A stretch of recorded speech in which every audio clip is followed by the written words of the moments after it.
ஆனா என் பிள்ளைய பாருங்கய்யா, என்னுடைய 6வது மகளை பாருங்கய்யா, அவளுக்கு ஒரு கரங்கள் இல்லை, அவளுக்கு இங்கே இருந்து கை இல்லை. ஏன்? அவளை பெற்ற தாய் 2வது நாளிலே அவளை ரயிலுக்கு முன்னதாக போட்டு ரயில் கொல்லாதா என்று பார்த்தாள். ஆனால் இந்தியன் ரயில்வேஸ்க்காக ஆண்டவருக்கு நன்றி, அது எப்பவுமே லேட்டா தான் போகும். அது கொல்லவில்லை. பிள்ளை விருண்டு கீழே விழுந்தது. 2 தெரு நாய்க்கள் அவளை தின்றதையா.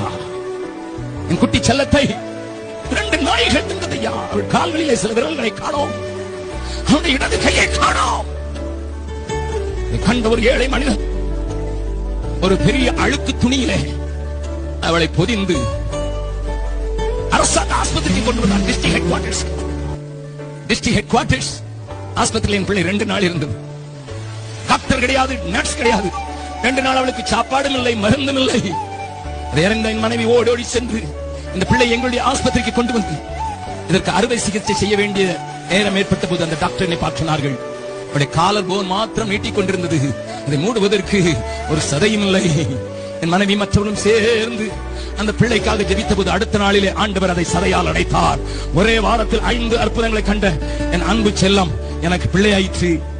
இன்றைக்கு 2வது வகுப்பு படிக்கிறாள். இதுதான் ஐயா என் அன்னையின் அன்பு வைத்த என் ஆண்டவருடைய அன்பு.